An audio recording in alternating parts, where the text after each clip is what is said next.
হায় হায় হায় রে, কি সর্বনাশ! ঘরের টাকা দিয়ে সদাই করে নিয়ে এসে তিন গাঁয়ের মানুষদের খাইয়ে দিচ্ছি। আমার মতো আর কি কেউ আছে এ গাঁয়ে? তারপরও যদি মানুষজন বুঝতো। ও প্রতাপদা, আরে ও প্রতাপদা! আরে সুনীল যে, কি খবর? কি মনে করে? এ পাশ দিয়ে যাচ্ছিলাম, তাই ভাবলাম তোমার সাথে একটু দেখা করেই যাই। কিন্তু তুমি তো বিশাল ব্যস্ত সময় পার করছো মনে হচ্ছে। কি করব বল দেখি, সামনে বৈশাখ মাস, তাই তো খাতায় একটু চোখ বোলালাম যে কার কাছে কেমন কি আছে। তোমার কাছে তো তিন গাঁয়ের মানুষ সবাই দেনা। তিন গাঁয়ের মানুষ এই জন্যই তোমাকে এত সম্মান করে। আমি কি আর এমনি করি? তবে তুই বল সুনীল, আমার মতো আর কে আছে যে নিজের টাকা দিয়ে মাল মাটি নিয়ে এসে বাকিতে সবাইকে খাওয়াবে?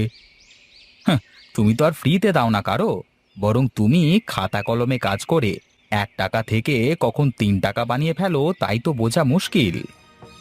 এই দেখ সুনীল, বেশি বাজে বকবি না বলে দিলাম। আমি বাজে বকি না প্রতাপদা, এগুলো তিন গাঁয়ের লোক বলা বলি করে। আর হ্যাঁ, তুমি যে জোর জবরদস্তি করে মানুষের কাছ থেকে জমি জমা লিখে নাও, তারা কি তা মনে রাখে? এই রাখতো সব, কে কি বললো কে কি করলো তাতে আমার কিচ্ছু যায় আসে না। আর তোর কাছ থেকে এসব আমি শুনছি কেন? আমার এখনো কত হিসেব বাকি। এই যা যা, তুই যেখানে যাচ্ছিলি সেখানে যা দেখি। রাগ করো আর যাই করো, আমি কিন্তু তোমাকে ভালোবাসি, সেই জন্যই তোমাকে বললাম এ কথা। যাই হোক, আমার কথা বোধ হয় তোমার ভালো লাগেনি, কিন্তু সত্যি কথা সবসময় একটু তেতুই হয়। যাই হোক, আমি তাহলে গেলাম।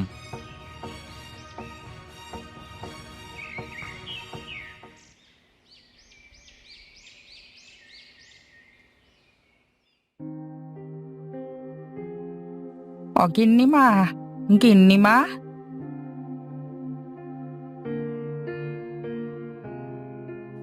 ও, তুই চলে এসেছিস হরি। আমি আরো ভাবছিলাম যে এখনো এলো না। আজ একটু আমার কাজ ছিল গিন্নিমা, তাই তো কর্তাবাবু বলেছিল একেবারে যেন তার খাবার সাথে করেই যাই। হ্যাঁ রে, তোর কর্তাবাবু তো এখন খুব ব্যস্ত সময় পার করবে। কয়েকদিন পরেই তো দোকানের হালখাতা অনুষ্ঠান। ও হ্যাঁ, আমি তো ভুলিয়ে গিয়েছিলাম। তাড়াতাড়ি খাবারগুলো দিলে আমিও তাড়াতাড়ি যেতে পারতাম দোকানে। তুই খেয়ে যাবি নাকি দোকানে বসে খাবি? আপনি খাবার বেঁধে দেন, একেবারে পরে খেয়ে নেব আমি। ঠিক আছে, তুই তাহলে একটু দাঁড়া, আমি তোর জন্য খাবার নিয়ে আসছি।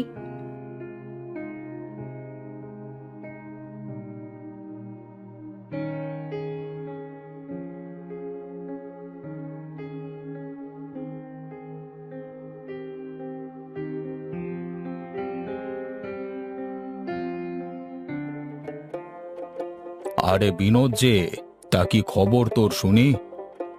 আগে দাদা, খবর খুব একটা ভালো না। আজ কদিন ধরে শরীরটা বেশ খারাপ, কাজে কামে যেতে পারি না, ঘরে চাল ডাল কিছুই নেই।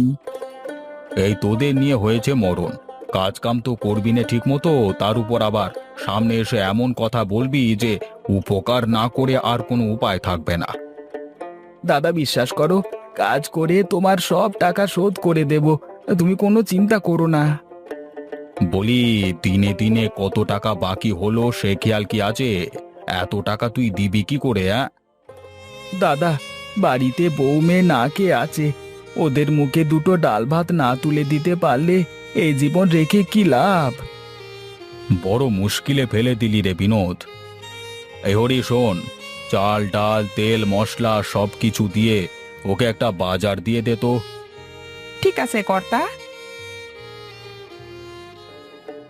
শোন বিনোদ, তোর তো অনেক টাকা বাকি হয়ে গেছে, এত টাকা দিতে তো তোর অনেক সময় লেগে যাবে, কিন্তু আমার সামনে হাল খাতা, তাই বলি কি, তুই তোর উত্তরের মাঠের জমিটা আমাকে দিয়ে দে। আর হ্যাঁ, তার জন্য কিছু টাকাও দেব তোকে। কিন্তু দাদা, ওই জমি তো। আহা, ওসব বলে কি লাভ বল দেখি? আর তুই তো জানিস, মুখের কথা আর বন্দুকের গুলি একবার বের হয়ে গেলে আর ফেরত আসে না। যা বললাম তাই কর, আমার আবার হাল খাতায় সব খাতা ক্লিয়ার করতে হবে। নতুন বছর নতুন খাতা খুলতে হবে না?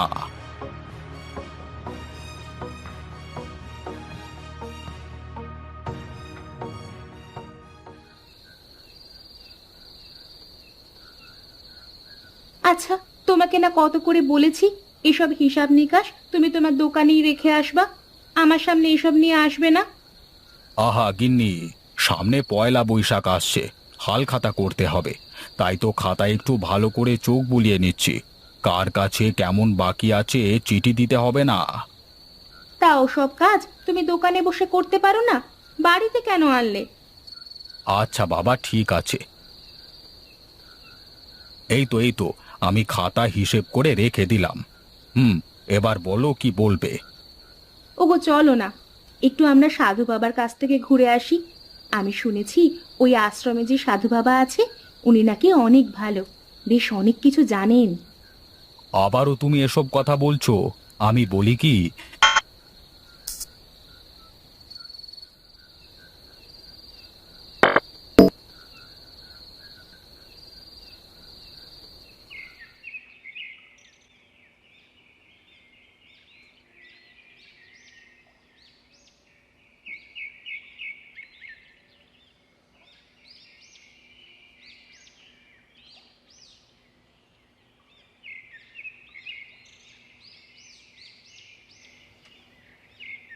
ওই তো, ওই যে সাধু বাবা, চলো আমরা ওনার সামনে যাই।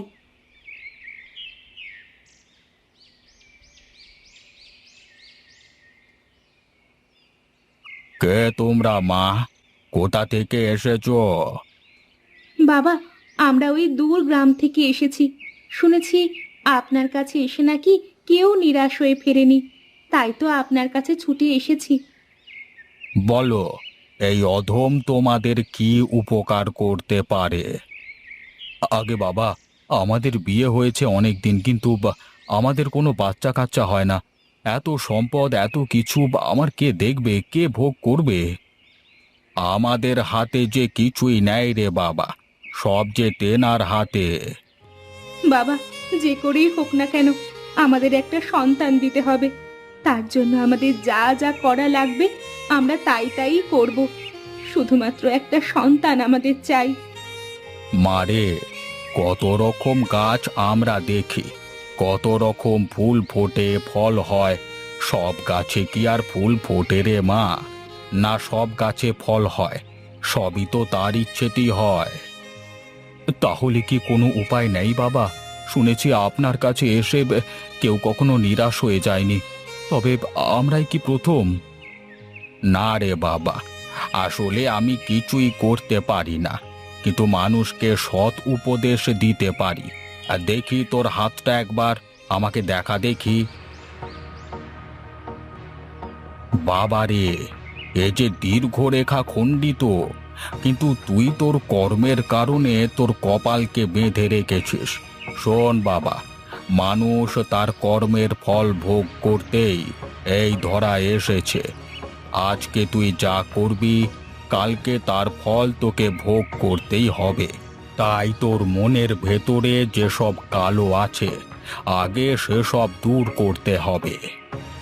তার মানে বাবা আপনি, হ্যাঁ রে বাবা, আগে নিজেকে পরিশুদ্ধ কর।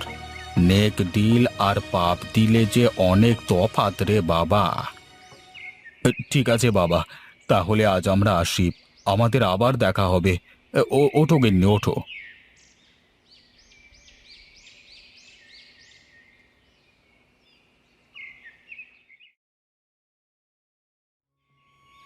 কর্তা, আমার তো কিছুই মাথায় ঢুকছে না। এবার সবাইকে যার যার সঠিক হিসেব আবার সাথে করে নিমন্ত্রণ দিচ্ছেন।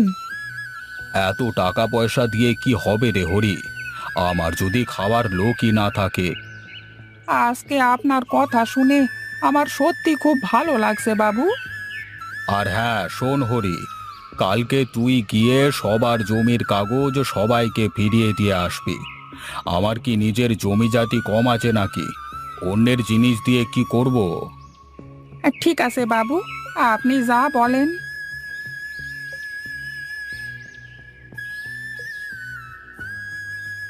আরে প্রতাপদা, কোথায় গিয়েছিলে? এই তো গায়ে গায়ে হাল খাতার চিঠি দিয়ে বেড়াচ্ছি। তা শুনলাম তুমি নাকি এবার হাল খাতার চিঠিতে একেবারে ভোজন নিমন্ত্রণ দিচ্ছ সবাইকে।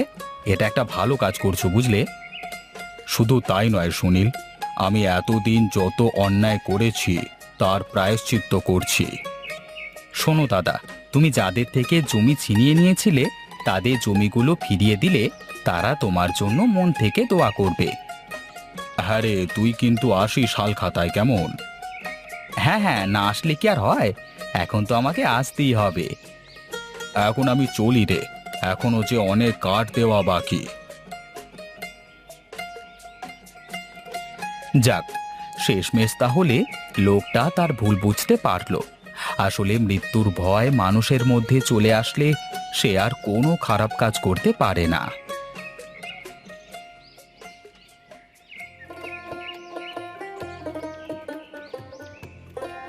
কি হে বিনোদ, তুমি কি তোমার সব কাগজপত্র ঠিকঠাক মতো ফিরে পেয়েছো? হ্যাঁ দাদা, ঠিকঠাক পেয়েছি। আপনাকে যে কি বলে ধন্যবাদ জানাবো। আপনি মানুষ না, আপনি দেবতা। এই না না না, আমি সামান্য মানুষ। জানি না জীবনে কত পাপ করেছি, কত মানুষকে কষ্ট দিয়েছি। ছোট মুখে বড় কথা দাদা। অনুতপ্ত অনুশোচনায় নাকি আত্মশুদ্ধি ঘটে। আপনার জন্য 3 গাঁয়ের সব লোক দোয়া করবে। আপনার দোকানের জন্য দোয়া করবে, আপনার পরিবারের জন্য দোয়া করবে। হ্যাঁ হ্যাঁ, ঠিক আছে ঠিক আছে, যাও ওখানে গিয়ে পেট ভরে খেয়ে নাও, তারপর যেও কেমন।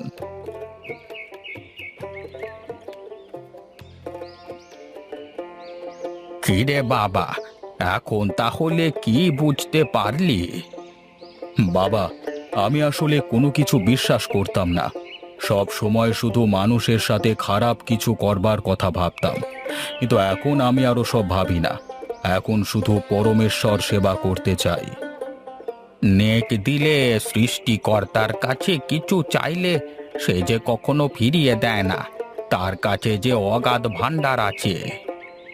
বাবা, আমি মা হতে চলেছি। জানি না কেমনে কি হয়েছে, কিন্তু আমি জানি এ সব কিছু আপনার কাছে আসার পরই সম্ভব হয়েছে। শোন রে মা, মানুষ পৃথিবীতে তার কর্মফল ভোগ করবেই। তাই তো সব সময় পরমেশ্বরের সেবায় নিজেকে নিয়োজিত রাখতে হবে। ভবধরণীতে তিনি একমাত্র লালনকারী আমাদের। আমাদের আশীর্বাদ করুন বাবা, আর আমাদের সন্তানের জন্য। শোন বাবা, এখন ঠিক যেভাবে তুই তোর দোকান সংসার দেখছিস সেভাবেই দেখতে থাকিস। বাবা, 3 গাঁয়ের মানুষ আমাকে এখন তাদের প্রার্থনাতে রাখে। আমিও এখন তাদের সাথে কোনো রকম ছলচাতুরি করি না।